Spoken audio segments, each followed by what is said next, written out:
দেখে মনে হলো হাঙ্গার গেমের পার্ট দেখছি। ঠিক আছে, তুমি এটা নিতেই পারো।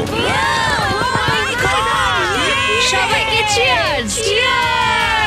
এবার তাহলে ছেলেদেরকে দেখাও। তোমায় অনেক কিছু খেতে হবে এবং তাড়াতাড়ি। আমি লক্ষ্য করেছি তোমরা এটা বলছিলে। হ্যাঁ তো দাঁড়াও দাঁড়াও, কি? বৃষ্টিটা হওয়ার পর আমাদের খাবারের দিকে লক্ষ্য করতে হয়েছিল। খাবারগুলো প্রায় নষ্ট হয়ে গিয়েছিল। খাবার আমাদের কাছে এমনিও অনেক কম আছে, বেশিক্ষণ চলবে না এই খাবারগুলো। তাই আমি ভাবলাম যে আমার চলে যাওয়া তুমি উচিত। ভাবছো এক্ষুনি বেরিয়ে যাবে? হ্যাঁ। যেটা ভালো মনে হবে, তুমি চাইলে এখান থেকে বেরিয়ে যেতেই পারো। হ্যাঁ, এক্ষুনি। তাই ফেস্টিভ্যাল নিয়ে আর হাক করে ও এখান থেকে বেরিয়ে গেল। সবাইকে বাইরে দেখা হবে। মেয়েদের টিমে তাহলে এখন 3 জন মাত্র বাকি রইল, যখন ছেলেদের টিমে 5 জনই ছিল। আমরা আশা করি এই চ্যালেঞ্জটা আমরা ওর জন্য জিতবো, আর হ্যানার জন্য।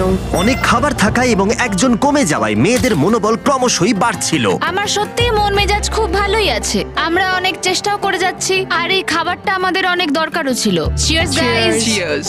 ভালো খেতে। যাই হোক, এই চ্যালেঞ্জের গতিমুখ ঘুরে গেল যখন টিজে এখানে এলো। আমাদের মধ্যে কেউই এই আর্চারি কম্পিটিশনটা খেলতে পারেনি। সবাই ভেবেছে যেটা আমি পারবো। জানি না এবার কি হবে। যখন আমি সুযোগ পেয়েছিলাম তখনই আমার এগোনো উচিত ছিল। আমি যখন চেয়ারে বসেছিলাম তখনই আমি তীর ধনুক দেখতে পেয়েছিলাম। আমি ভেবেছিলাম যেটা আমি করতে পারবো। পরবর্তী চ্যালেঞ্জ আমার হবে। মেয়েরা পরের কয়েকদিন অনেক খাবার থাকাটাকে উদযাপন করছিল, কিন্তু দুর্ভাগ্যবশত ছেলেরা তখনও মাছ ধরে যাচ্ছিল। চলো দেখি কি উঠলো।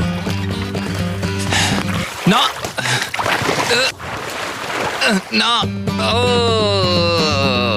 এই মুহূর্তে তাদের খাবার ক্রমশই কমে আসছিল, তাই ছেলেরা আস্তে আস্তে হতাশ হতে শুরু করে দিয়েছিল। ভাই ক্যাম, আমি কিন্তু তোমাকে পেয়ে এখানে খুব খুশি। আমি জানি আমি খুব অলস প্রকৃতির মানুষ, কিন্তু আমি এইসব ব্যাপারে আমি মাথা ঘামাতে চাই না। ক্যামেরনের মানসিক চাপ বাড়তে শুরু করে দিয়েছিল এবং সামি তার উৎসাহকে বাড়াবার চেষ্টা করছিল। 13 নম্বর দিনের সকালে সে তার সিদ্ধান্ত নিয়ে ফেলেছিল। আমার একদমই ঘুম হচ্ছে না, আমার আস্তে আস্তে শরীরটা খারাপ হয়ে যাচ্ছে। আমি তোমার জন্য খুব প্রাউড ফিল করি ভাই। ধন্যবাদ ভাই, তুমি খুব ভালো করে খেলবে। ক্যামকে হারানো একটা সত্যি বড় ধাক্কা ছিল আমাদের। আজকের দিনটা সত্যি খুব খারাপ যাচ্ছে। কিন্তু শুধুমাত্র ছেলেরাই ক্ষতির মুখে পড়েনি। আজকে আমাদের টালিয়ার দিন। আমরা ওকে সত্যি খুব মিস করছি। মেয়েদের টিমে কম খেলোয়াড় থাকার কারণে তারা স্ট্র্যাটেজি ইউজ করছিল, অন্যদিকে ছেলেরা প্রতিকূলতার সাথে লড়াই করে যাচ্ছিল। আমি একদম হেরে গেছি। আমি এখানে আসতে পেরে খুশি। এটা সত্যি খুব কঠিন। আমি জাস্ট একটু ভেঙে তোমার পড়েছি। মনে হয় যে তুমি পরের চ্যালেঞ্জটা জিতবে? ও না, এটা ভাবলেই আমার খুব কষ্ট লাগছে bro. ভাই। দেখা হবে। হ্যাঁ, একদম। তাই তাদের শেল্টারকে আপগ্রেড করতে সাহায্য করবার পরে ছেলেরা ঘুমাতে গেল এবং সকালবেলা রেডিও কল করলো। ছেলেরা, কি খবর? আমি ওয়াকিতে একটা মেসেজ পেলাম। আমি তোমায় কিছু কথা বলতে চাই জিমি। আমি এখানের মধ্যে কোনো মাচো ম্যান নই, কিন্তু এটাও বলতে পারি যে এটা কঠিন নয়। ঠিক আছে সবাই, চলো তাকে চ্যালেঞ্জ থেকে বার করি আমরা। চলো। ক্যাম্প থেকে বিদায় নেবার সময় সামি সকলের উদ্দেশ্যে একটা পার্টিং গিফট দিল। তুমি টি শার্টটা চাও? আমি টি শার্টটা নেবো। ওর পোশাকটাও ও দিয়ে দিল। প্যান্টটাও দাও। তোমরা তো ওর থেকে সবকিছুই নিয়ে নিলে। এই মানুষটা এবার কি যেতে পারবে? তুমি এখন যেতে ও পারো। এখন আগের মতোই শেরপা, তার মানে হলো অফিসিয়ালি এলিমিনেটেড। কল ওকে এখান থেকে নিয়ে যাও। তাহলে তোমরা এখন 3 জন। ট্রেনটা কি কন্টিনিউ হবে? দুদিন পরে কি সংখ্যাটা 1 হয়ে যাবে? একদমই না। চ্যালেঞ্জের 2 সপ্তাহের মধ্যেই অর্ধেক প্লেয়ার লিভ করে গেছে, আর সময় যত এগোচ্ছিল পরিস্থিতি ততই খারাপ হচ্ছিল। আমি ট্রাকটাকে দেখলাম যেটাকে তুলছিল। আমার প্রথমেই খুব হিংসা হলো। আমি জানি না শেষ পর্যন্ত থাকতে পারবো জশ কিনা। কুইট করবে বলে প্রায় সিদ্ধান্ত নিয়েই ফেলেছিল, কিন্তু ঝড় আসার সাথে সাথে পরিস্থিতি আরো অনেকটা খারাপ হয়ে গেল। ও ও ও বৃষ্টি শুরু হয়ে গেল। শান্তিতে ঘুমানোর জন্য মেয়েদের ক্যাম্প অনেকটাই উপযুক্ত ছিল, কিন্তু অন্যদিকে ছেলেদের ক্যাম্পটা এই বৃষ্টিকে আটকাবার জন্য একেবারেই উপযুক্ত ছিল না। আমি এইভাবে সবকিছু শেষ করতে চাইনি। এই মুষলধারে বৃষ্টি অনবরত প্রায় 2 দিন ধরে চলল।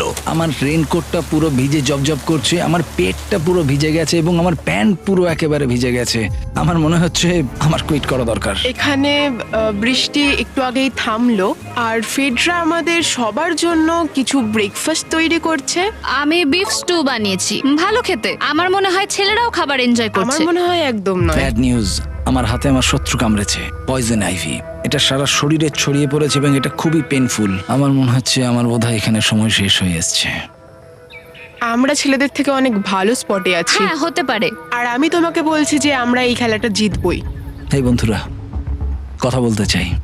যে জিনিসগুলো আমি করতে চেয়েছিলাম সেগুলো কিছু কিছু সময় আমি করেছি, কিন্তু এখন মনে হয় এটা বেরিয়ে যাওয়ার সময়। আমার মনে হয় যে তোমার কুইট করে দেওয়াই উচিত। আমি তাহলে একটু বেশি খেতে পারবো।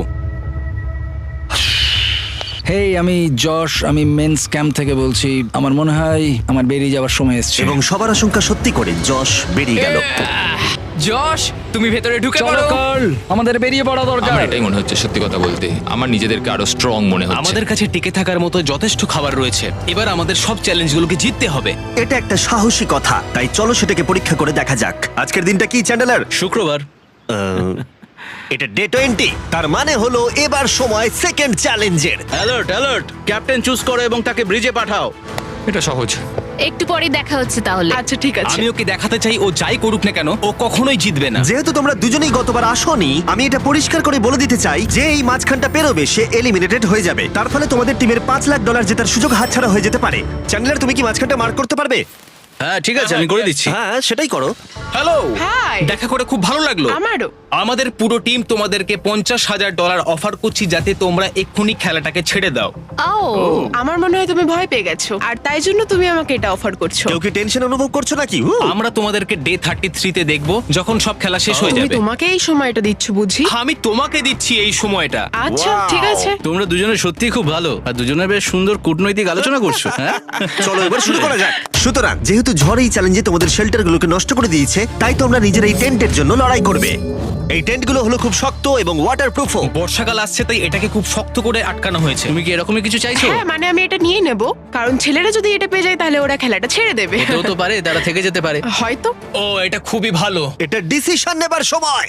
সুতরাং এটা লাস্ট চ্যালেঞ্জের চেয়ে আলাদা, কারণ তোমাদের দুটো দলই টেন্ট জিততে পারে। আমি ওই তাঁবুটার মধ্যে থাকবো। আমি ওই দিকটায় গিয়ে ভালোভাবে বসবো। তোমাদের যেটা করতে হবে সেটা হলো নিজেকে এলিমিনেট করা। ও জুলিয়া যদি এটা করে তাহলে আমরা দুজন আলাদা হয়ে যাব। এটা খুব কষ্টকর। যেহেতু মেয়েরা প্রথম চ্যালেঞ্জটা জিতেছিল, তাই আমি চাই তুমি ডিসিশন প্রথমে জানাও। না জুলিয়া, একদম না। তুমি কি নিজেকে এলিমিনেট করতে চাইবে যাতে তোমার টিম ওই টেন্টটাকে জিততে পারে? আমি এই টেনটাকে নেব। ওয়াও, ঠিক আছে। এখন মনে হচ্ছে যে আমি পুরোপুরি একা হয়ে গেলাম। আমার বিশ্বাসই হচ্ছে না এটা তুমি করে ফেললে। এবার কিন্তু তোমার পালা। কোনটা বেশি গুরুত্বপূর্ণ, তুমি নাকি ওই টেন্টটা?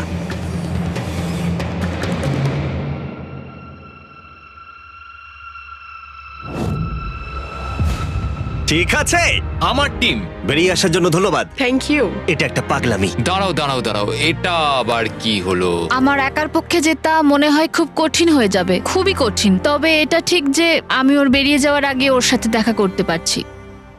এটা পুরোপুরি 100% রেন্ট প্রুফ নয়, তাহলে কম্পিটিশনটাই শেষ হয়ে যাবে। আমার পুরো মুডটাই একদম খারাপ হয়ে গেল। ব্রিজে ফিরে ফেডরা যখন তার নতুন টেন্টটাকে পরীক্ষা করছিল, টিজে তখন পিছন থেকে গোপনে সেটা ইনভেস্টিগেট করছিল। ভাই এটা হতে পারে না। আর যেটা সে পেল সেটা তাকে অবাক করে দিল। খুবই অদ্ভুত যে একজনকে পাঠিয়েছে এই টেন্টটাকে তোলার জন্য।